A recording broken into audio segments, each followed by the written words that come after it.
fuerza con el tema que hoy nos corresponde.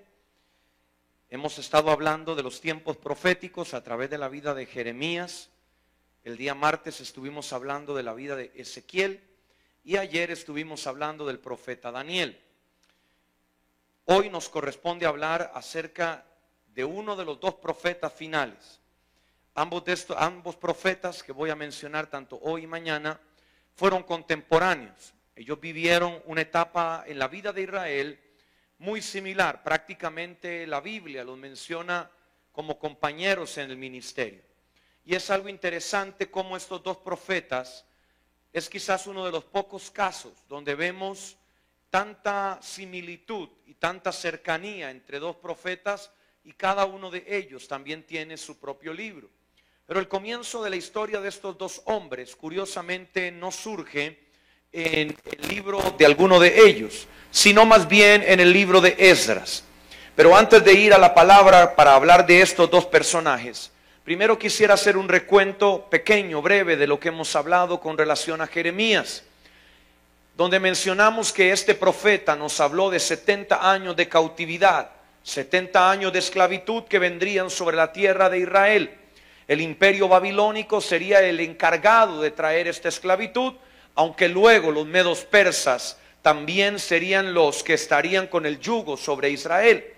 Luego de que aparece Jeremías en la historia, dice la Escritura que surgió otro profeta. Su nombre fue Ezequiel. Y como lo he venido insistiendo, cada uno de estos hombres vivió en una etapa muy distinta, circunstancias distintas, lugares distintos. Jeremías tuvo su ministerio principalmente dentro de Jerusalén, dentro de Judá, mientras que Ezequiel era un exiliado. Ezequiel vivió lo que Jeremías profetizó y fue cautivo hacia Babilonia. En medio de ese cautiverio, Ezequiel recibe su revelación. Dice la Escritura que se le abrieron los cielos, literalmente. Posteriormente a Ezequiel surge un tercer profeta, que fue el que conversamos ayer, Daniel, un hombre que ya no vive la esclavitud de Ezequiel, sino que vive en medio del palacio real de Nabucodonosor. Y Daniel también transiciona entre dos imperios. Daniel le toca ver el cambio de gobierno de los dos reinos más fuertes de su tiempo. Primero en la vida de Babilonia y luego en la vida del imperio medo-persa. Ayer establecimos cómo Daniel en su ministerio público llegó hasta el primer año de Ciro. Y aunque la Biblia no lo determina de esa manera, podemos interpretar por un asunto claro de la palabra que Daniel fue una de las piezas principales que determinó que Ciro entendiera la profecía, que Ciro comprendiera el plan de Dios para su tiempo y posteriormente diera el decreto real señalando que los hebreos eran libres de regresar a Jerusalén y restaurar las ruinas de la ciudad. Pero no solamente sería una nueva ciudad, sería el restablecimiento de un diseño divino, porque se volvería a edificar el templo que había estado en ruinas desde hacía muchos años. Prácticamente las 7 décadas que habló Jeremías fueron exactamente las mismas fechas que se cumplieron cuando comenzó la restauración del templo que un día edificó Salomón. Pero en medio de ese proceso vemos cómo el diablo interfiere. El enemigo se entromete en lo que Dios quiere hacer, como siempre lo va a hacer. Los hebreos tenían el dinero, tenían la palabra, tenían la revelación, pero no podían terminar la obra. Es aquí donde aparecen nuestros dos profetas.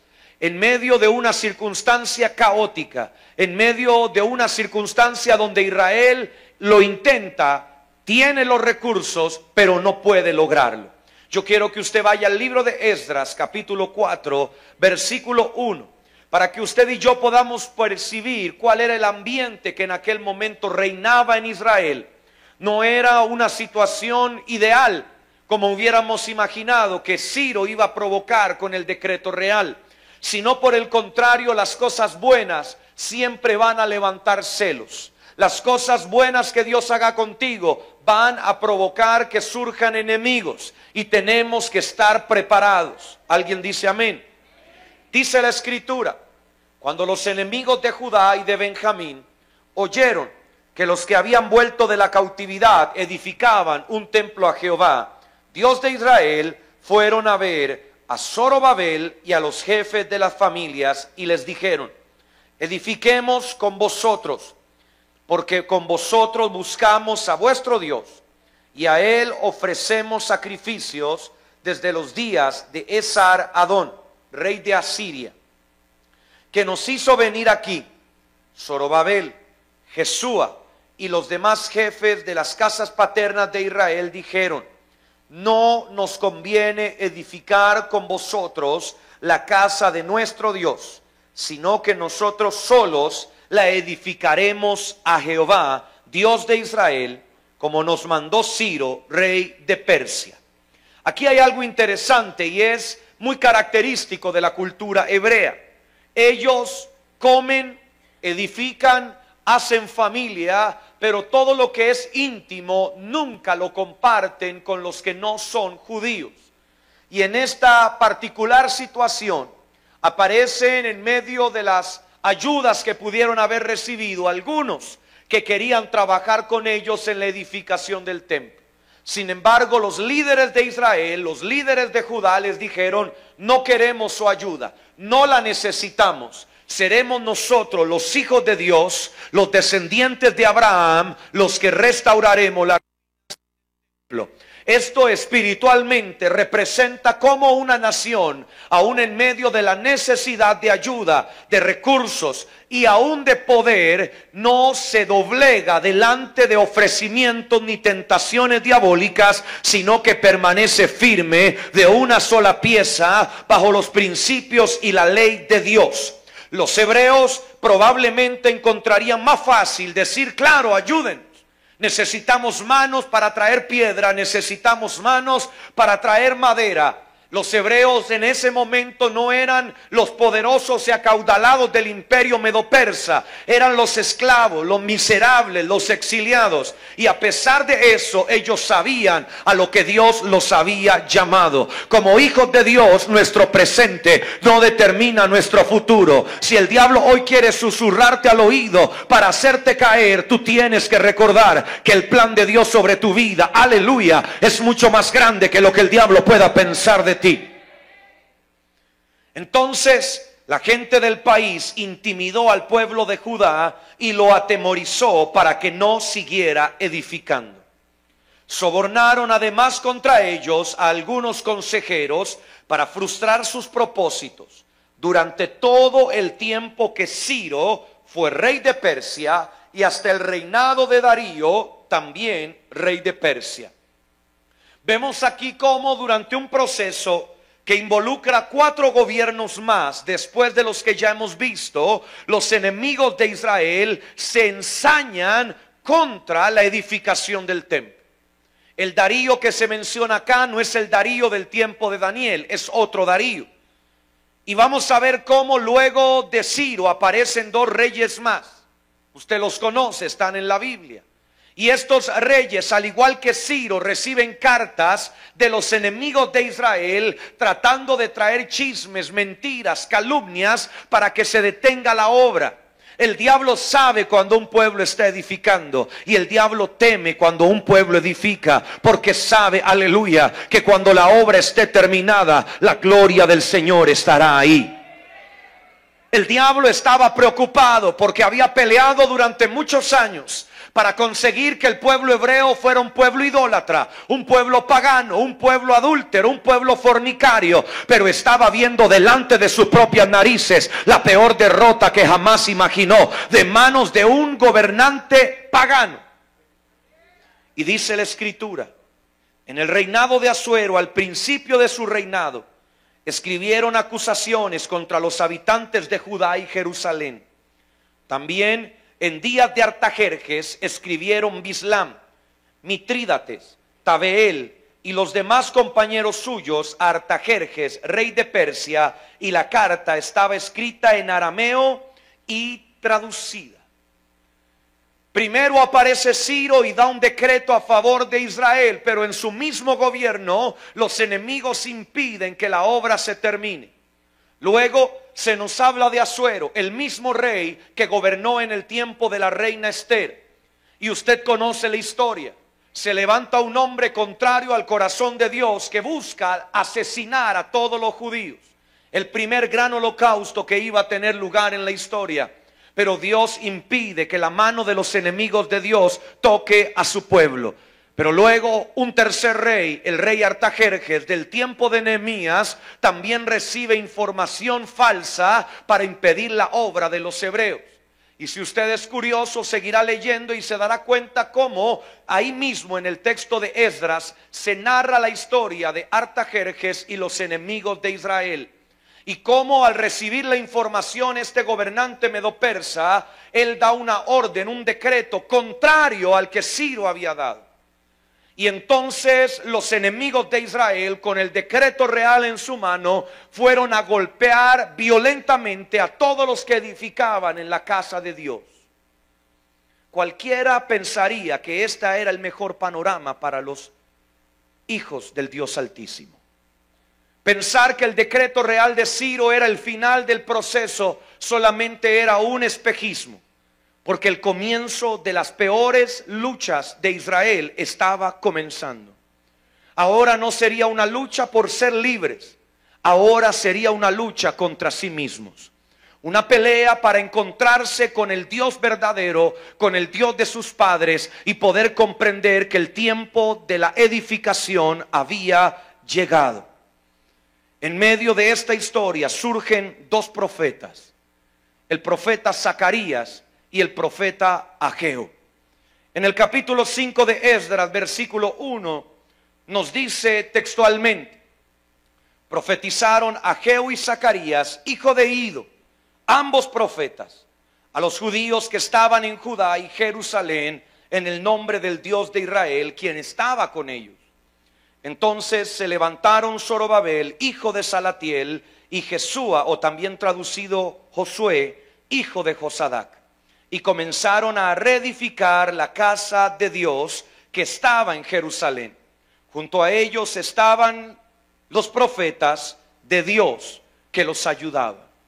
En medio de esta adversidad, Dios levanta una compañía de profetas que no vienen a preguntar cuán difícil es terminar el templo, no les interesa saber cuánto dinero les hace falta, ni cuánto préstamo tienen que pedirle al banco. Estos profetas traen una visión de parte de Dios que enfoca el liderazgo y que vuelve a restaurar los poderes en Israel que estaban caídos. Porque Zorobabel representa el poder del gobierno y Jesúa o Josué representa el poder sacerdotal. Son los profetas los que levantan una vez más las autoridades en Israel como desde hacía tiempo no estaban levantadas. Hoy en nuestros días Dios va a empezar a levantar estos tres pilares en medio de las naciones. Él levantará a hombres como voces proféticas en medio de los pueblos, pero los profetas también darán a luz hombres nuevos, mujeres nuevas de gobierno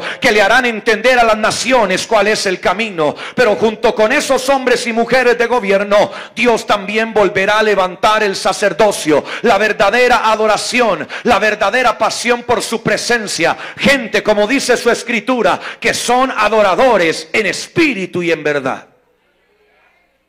Esto es lo que está sucediendo en este momento. No son circunstancias casuales.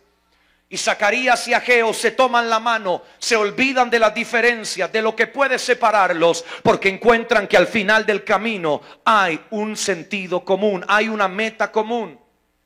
Hablar de una compañía de profetas en estos momentos no es tan sencillo. Israel ya no tenía profetas, Israel ya no tenía sacerdotes. Israel estaba ayuno de la revelación de Dios, pero en medio de eso hay un pueblo, una generación que está lista y preparada para escuchar a Dios y declarar sus palabras. Durante mucho tiempo Israel se acostumbró a escuchar voces en el desierto. Isaías, Jeremías, Ezequiel, Daniel, hombres solos, que peleaban las batallas prácticamente como llaneros solitarios. Pero de repente, a través de estos dos hombres, el Señor nos hace entender que no había solamente un profeta, había una generación profética que estaba lista para emerger hacia el lugar al cual Dios los había llamado. Eran hombres que estaban listos para pelear la guerra porque el tiempo había llegado.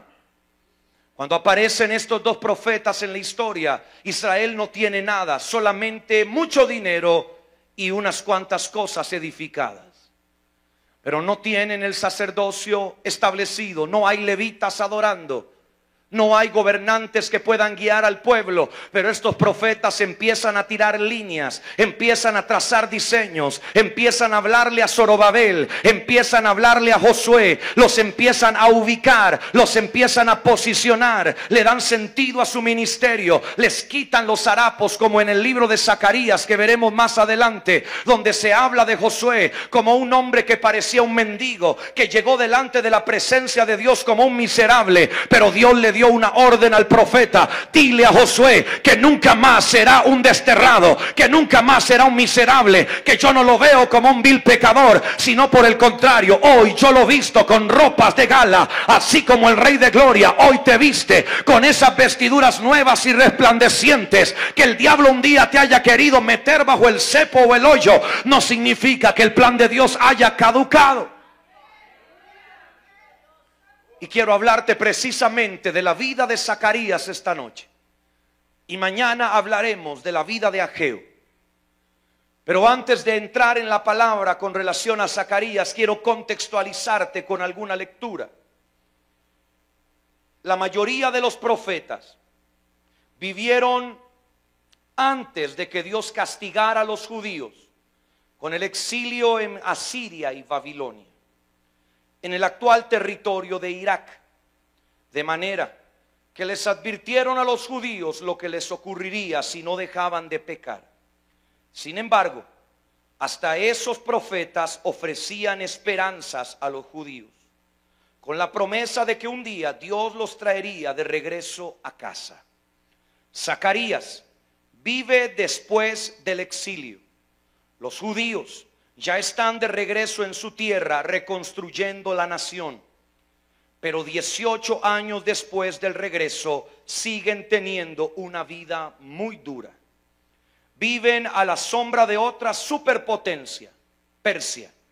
Los persas tratan a Judá como una provincia del imperio, no como una nación independiente. Cultivar los campos y cuidar de los rebaños son trabajos duros, especialmente debido a la sequía que describe el profeta Ageo, colega de Zacarías. No hay un templo donde pedir ayuda a Dios, ya que Ageo apenas acaba de convencer a los judíos de comenzar a reconstruirlo. Estas personas necesitan buenas noticias. Así que, entre visiones y profecías, Zacarías les da eso precisamente. Les promete a los judíos que Dios tiene el control y los ayudará a terminar el templo. Zacarías aparece en un momento donde el pueblo necesita una guía, pero más que una guía, una esperanza. Porque humanamente se han dado cuenta que son absolutamente incapaces. Y es ahí cuando Zacarías empieza a abrir su boca. Y en el primer libro de Zacarías, capítulo 7, él recibe una visión que le comparte a todo el pueblo con un deseo de generar en ellos la vitalidad que necesitan para alcanzar la meta. A los 24 días del mes 11, en el mes de Sebat, en el año segundo de Darío, llegó esta palabra al profeta Zacarías, hijo de Berequías, hijo de Ido. Tuve una visión durante la noche. Vi a un hombre que cabalgaba sobre un caballo alazán y estaba entre los mirtos que había en la hondanada, y detrás de él había caballos alazanes, overos y blancos. Zacarías 1:7 en adelante. Entonces pregunté: ¿quiénes son estos, Señor mío? Y el ángel que hablaba conmigo respondió: yo te enseñaré quiénes son estos. Y el hombre que estaba entre los mirtos dijo: estos son los que Jehová ha enviado a recorrer la tierra. Lo que vemos acá, mis amados, es que estos personajes representan ángeles que Dios envía a la tierra para recopilar información. No es información humana, no van a ir a ver lo que dicen las noticias, ellos van a ir a recoger información profética. Un par de clases atrás te dije que la mayoría de los creyentes piensa que los ángeles solo sirven para la guerra y para traer mensajes de Dios. Pero en la historia de Ezequiel vemos cómo Dios manda a un personaje en representación de un ángel que lleva un cordel de medir para lograr determinar el nivel de las aguas. Evidencias proféticas que los ángeles llevan delante del trono de Dios para que sea Dios el que determine si llegó o no llegó la hora para cumplir su palabra en la tierra. Lo que te vuelvo a repetir, al igual que te lo dije el miércoles, hay alrededor de este lugar, aleluya, ángeles que han sido enviados a recopilar información profética que ha salido de tu boca, que ha salido de tu casa, porque ellos están llevando al trono de Dios la información necesaria para determinar si ha llegado o no el tiempo del cumplimiento de su promesa. Estos ángeles son enviados a recorrer la tierra, a revisar cómo está Costa Rica, cómo está Heredia, Guanacaste, Punta Arenas, Cartago, cómo está Argentina, Brasil, Venezuela, Colombia, cuál es el estado de cada nación, de cada ciudad y de cada familia. Entonces ellos hablaron a aquel ángel de Jehová que estaba entre los mirtos y le dijeron: oiga esto, hemos recorrido la tierra y hemos visto que la tierra está tranquila y en calma. Hay algo interesante con esa frase, y es que es mentira. La tierra no estaba tranquila ni estaba en calma. La tierra de Israel estaba oprimida, subyugada, eran esclavos, vivían con dolor, con amargura. La tierra no estaba tranquila y en calma. Lo que le estoy queriendo decir es que el cielo no mira tus circunstancias como tú las estás mirando. Tú puedes sentirte rodeado de gigantes, pero Dios solamente está viendo que ha llegado la hora perfecta para derrotar a tus enemigos. Tú puedes hoy sentirte en un lugar de oscuridad, pero Dios solamente está viendo que faltan segundos para que amanezca sobre tu vida. Los ángeles llevan un dictamen y le dicen a Dios: llegó la hora perfecta, llegó el momento ideal para que tú intervengas. ¿Alguien puede decir amén? Pero oiga esto, porque se pone tremendo. Dice: hemos recorrido la tierra y hemos visto que toda la tierra está tranquila y en calma. Y el ángel de Jehová exclamó, el ángel de Jehová exclamó: Jehová de los ejércitos, ¿hasta cuándo no tendrás piedad de Jerusalén y de las ciudades de Judá, con las cuales has estado enojado por espacio de cuánto tiempo? ¿Cuánto tiempo? 70 años. Este ángel representante de la información profética, que en algunos contextos se declara que es una teofanía, en otras palabras, una representación de Cristo antes de su aparición en carne, pero ese no es mi tema ahora. Vamos a quedarnos con la frase de que era un ángel de Dios. El ángel de Jehová se presenta delante del trono de la gracia y dice: Señor, aquí están las evidencias que tú necesitabas para poder intervenir, aleluya, en la vida de los González, en la vida de los Ramírez, en la vida de los Rojas, de los Castro, en la vida de los Chávez. Esta es la hora perfecta para que tú intervengas. ¿Hasta cuándo va a durar tu ira? ¿Hasta cuándo va a durar tu juicio? Ya se cumplió el tiempo y las señales proféticas ya se están mostrando. ¿Y qué le queda a Dios? Hay una sola cosa que Dios no puede hacer, y es ir en contra de su propia palabra. Cuando Dios habla, Él se compromete con lo que habla. ¿Cuánto me están siguiendo acá? Y quiero decirle algo que espero que usted lo pueda captar. Puede ser tan profundo, tan sencillo como usted lo quiera ver. Pero Dios nunca está comprometido con nosotros para cumplir su palabra. Él está comprometido con Él mismo para cumplir lo que Él ha dicho. Por eso muchas veces cuando un profeta habla a una persona en específico en la iglesia, esa palabra se suelta sobre la vida de ese hombre o mujer, pero atrás en la esquina hay una mujer anciana, una mujer mayor que dice: esa palabra es mía también.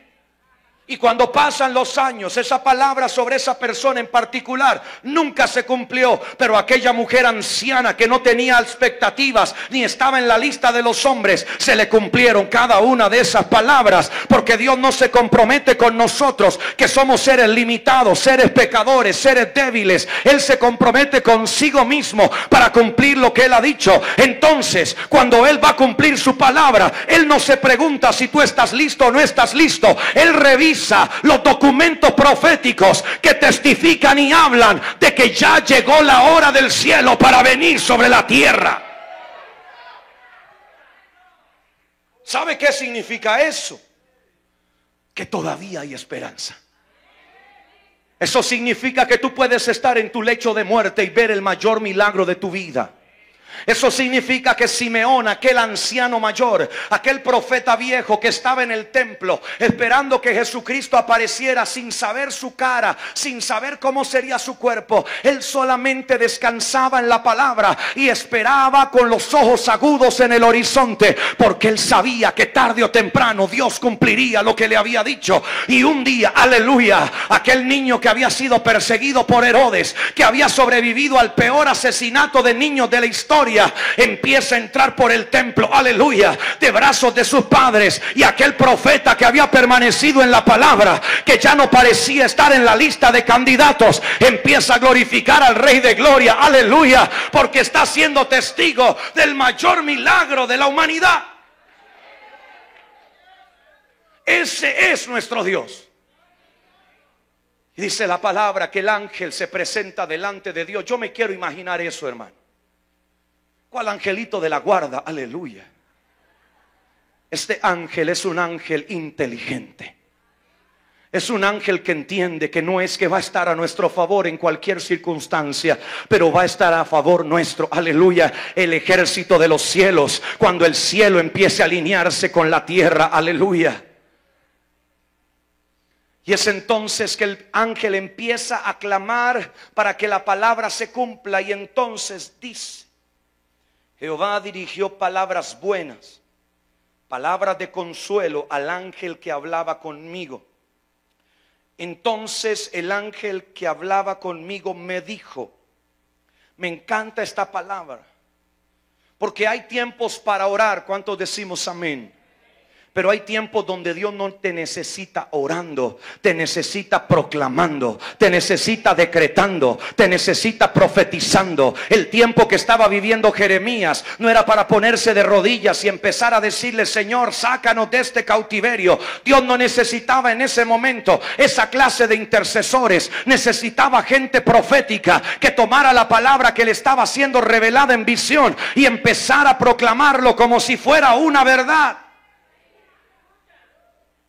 Y le dice: proclama, así ha dicho Jehová de los ejércitos, celé con gran celo a Jerusalén y a Sión, pero siento gran ira contra las naciones despreocupadas, pues cuando yo estaba un poco enojado, ellas se aprovecharon para agravar el mal.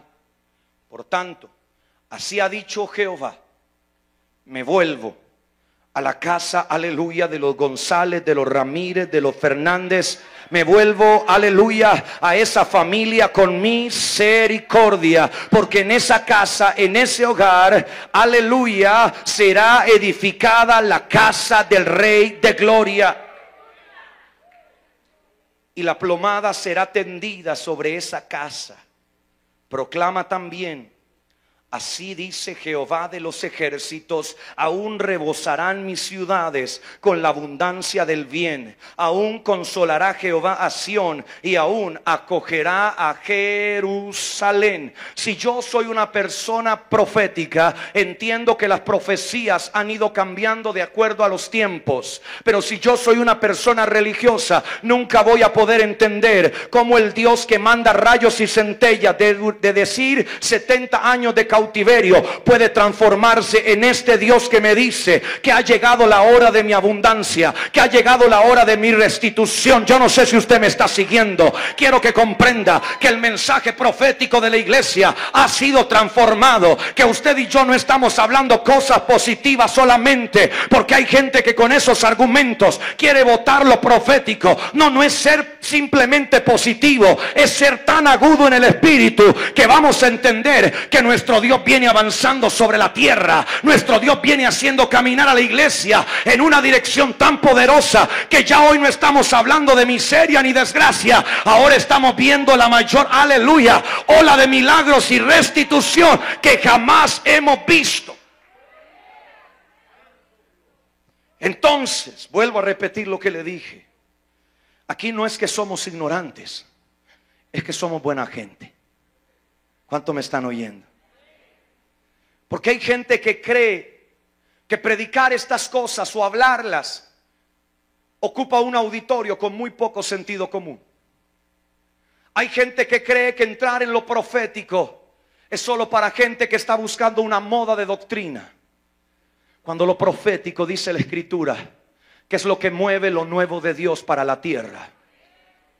Lo profético es lo que genera que los tiempos sean mudados, que las páginas sean volteadas y no permanezcamos en ciclos de derrota, de miseria, de pobreza, de violencia, como nos ha tenido atado el diablo durante mucho tiempo. Pero el final de esa era ha terminado, porque Dios ya levantó profetas con revelación, ya levantó una generación profética, ya levantó compañías de profetas que están dando vueltas alrededor de la ciudad, alrededor de la nación. Yo no sé si usted lo puede percibir, pero cuando yo le hablo esto, me imagino las multitudes de apóstoles y profetas que se han movilizado en estos años para rodear distintas naciones del mundo, para rodear un país como Costa Rica, tan pequeño e insignificante a la mirada de muchos políticos, pero tan grande y fortalecido por la mano de Dios, porque este país, hermano, lo hemos rodeado de lado a lado, de frontera a frontera, se ha ungido de mar a mar, se ha recorrido en helicóptero, y algunos podrán decir que estamos locos, que estamos dementes, pero usted quiere imaginarse qué era lo que pensaban los hebreos de un hombre como Zacarías. ¿Qué le pasa a este loco barbudo que se aparece acá con estas visiones? Que no se da cuenta que llevamos gobierno tras gobierno mordiendo el polvo. Que no se da cuenta que cada vez que viene un gobierno nos persiguen y nos tratan de sacar de nuestro lugar. Aleluya. Dígale al que está a su lado, Dios nunca llega tarde. Dígale al que está a su lado, Dios siempre llega justo en el tiempo correcto. Corra rápidamente al capítulo 2 de Zacarías, versículo 1.